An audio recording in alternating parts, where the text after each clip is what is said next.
नमस्कार विद्यार्थी मित्रांनो, कसे आहात? मजेत आहात ना? ज्ञानेश्वर विद्या मंदिरामध्ये माझ्या सर्व लहान मोठ्या विद्यार्थी मित्र मैत्रिणी यांचं स्वागत आहे. आज मी माझ्या विद्यार्थी मित्रांसाठी आता मुलांच्या शाळा भरलेल्या आहेत, बरोबर का?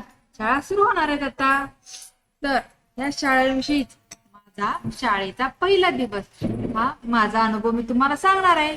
तुम्हाला पहिल्या दिवशी शाळेत गेल्यानंतर कोणते अनुभव येतात ते मला नक्की कमेंट करून सांगा. तर चला पाहूयात माझा शाळेचा पहिला दिवस मराठी निबंध.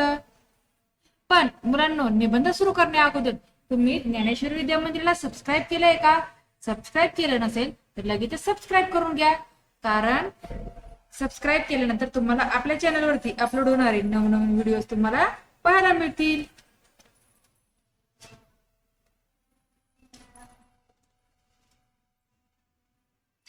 तर चला पाहूयात माझ्या शाळेचा पहिला दिवस मराठी निबंध.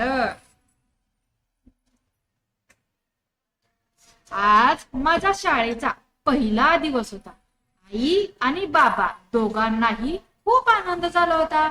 मलाही शाळेत जायचे होते, पण एकट्याने जायची भीती वाटत होती. शाळेत माझे शेजारी असणारे कोणीही मित्र नव्हते. मी एकटाच शाळेत असणार होतो. मला कोणीच ओळखणारे नसल्यामुळे मला शाळेत जायला नको वाटत होते. असे असले तरी आज माझा शाळेचा पहिला दिवस होता, त्यामुळे आई बाबा उत्साहात होते, आनंदात होते. त्यांनी मी शाळेत जावे, शिकावे, मोठे व्हावे अशी अपेक्षा ठेवलेल्या असाव्यात. माझ्यासाठी स्वच्छ पांढरा शर्ट व खाकी पॅन्ट, पायामध्ये सुंदर असे बूट, केसांना खोबरेल तेल लावून छानपैकी केस विंचरलेले अतिशय सुंदर असा दिसणारा मी त्या शाळेच्या गणवेशात अधिकच रुबाबदार दिसत होतो. बाबांनी माझा मोबाईल मध्ये छान फोटो काढला. आईने तर माझ्या बरोबर एक सुंदरशी सेल्फी सुद्धा काढली. आई बाबा शाळेमध्ये मला पोहोचवण्यासाठी दोघेही येणार होते. बाबांनी त्यांचे मोटारसायकल काढली, मला पुढे बसवले. आई मागे बसली आणि गाडी स्टार्ट झाली. शाळेच्या दरवाजात येताच माझी धडधड वाढू लागली. त्या शाळेतील अगोदरच प्रवेश घेतलेली मुले बिनधास्त इकडे तिकडे उड्या मारत खेळत धिंगाणा घालत होती. शिक्षक नुकतेच शाळेमध्ये आले होते. ते मुलांना शिस्तीत राहा म्हणून ऐकवत होते. काही मुले शाळा स्वच्छ करत होती, वर्ग झाडत होती. मला स्वच्छता आवडते, त्यामुळे त्याचे काही वाटले नाही. परंतु या धिंगाणा घालणाऱ्या मुलांमध्ये माझा कसा टिकाव लागणार याचा मला प्रश्न पडला होता. इतक्यात माझ्या बरोबर अंगणवाडीमध्ये असणारे दोघे तिघे मित्र दिसले. मला खूप आनंद झाला.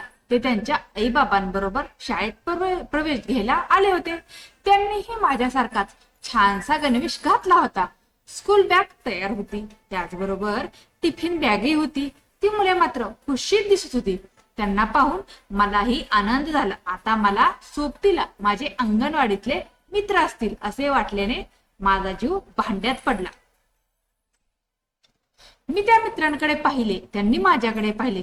मग आई मला त्यांच्याकडे घेऊन गेली. बाबा शाळेच्या कार्यालयात प्रवेशासाठी गेले. त्या ठिकाणी प्रवेशाचे काम होत असतानाच शाळेच्या मुख्याध्यापिका मॅडम यांनी मला बोलावणे पाठवले. आईने मला ऑफिस मध्ये नेले. माझा परिचय तेथील शिक्षकांशी झाला.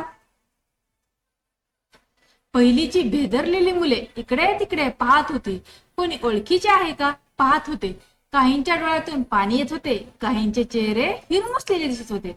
काही नको नको म्हणणारे सुद्धा जबरदस्तीने आज शाळेत आले होते. सर्वांचीच अवस्था केविलवाणी होती.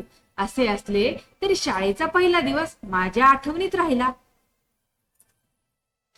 शाळेचा पहिला दिवस माझ्या आठवणीत राहिला कारण या दिवशी आम्हा सर्व पहिलीच्या मुलांना छानपैकी फेटे बांधण्यात आले होते.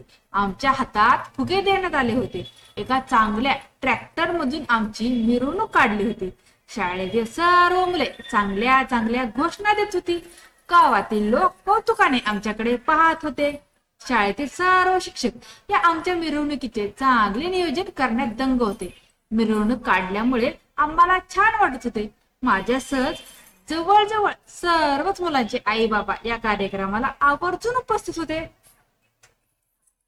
शाळेत गेल्यानंतर या मिरवणुकीचे एका छोट्याशा बालसभेमध्ये रूपांतर झाले.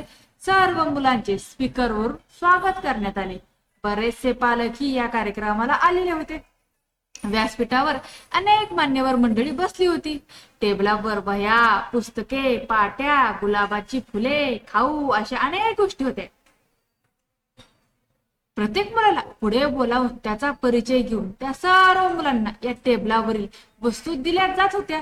छान फोटो काढले जात होते. शेवटी सगळ्या मुलांना एकत्रितपणे उभे करून मान्यवर आणि शिक्षकांनी एकत्रित असा सुंदर फोटो काढला. कोणीतरी भाषण केले आणि आमच्या स्वागताचा कार्यक्रम संपला. आम्हाला नवीन पुस्तके, वह्या, खाऊ अशा गोष्टी घेतल्यामुळे खूप आनंद झाला होता. शाळेत येताना जी भीती वाटत होती ती आता पूर्ण नाहीशी झाली होती. वर्गात बसल्यानंतर सर्वच मुले एकमेकांकडे पाहू लागली, एकमेकांशी बोलू लागली, एकमेकांचे नाव विचारू लागली. काही रडविली असली तरी हळूहळू त्यांचे चेहरे उजळू लागले. आम्हाला शिकवणारे बाई यांचा चेहरा अतिशय हसरा व बोलका वाटत होता. त्यांनी आम्हा सगळ्यांची अतिशय आपुलकीने विचारपूस केल्याने बरे वाटले. आम्हाला सर्वांना त्यांनी छान छान गोष्टी सांगितल्या, गाणी ऐकवली, गाण्यावर कसे नाचायचे ते शिकवले, खूप काही खेळ घेतले. दुपारी शाळेतील भात व टिफिन बॅग मधील पदार्थ खाल्ले, खूप आनंद घेतला. आणि 5 वाजता शाळा सुटल्यानंतर आई बाबा मला घ्यायला आले होते. त्यांच्या बरोबर मी अतिशय मजेत घरी गेलो. अशा तऱ्हेने माझा शाळेचा पहिला दिवस अतिशय आनंदात गेला. पहा मुलांनो, माझाही शाळेचा पहिला दिवस असाच आनंदात गेला होता. तुमचा कसा गेला? तर तुम्ही रडत होता शाळेत गेल्यानंतर, किंवा आता तुम्ही शाळेत जाणार आहे तर तुम्ही ज्या वर्गामध्ये जाणार आहे तर तो दिवस तुमचा कसा गेला हे मला कमेंट करून नक्की सांगा. आजचा हा निबंध आवडला असेल तर निबंधाला जास्त शेअर करा. चॅनलवर नवीन चॅनलला सबस्क्राईब करा. धन्यवाद.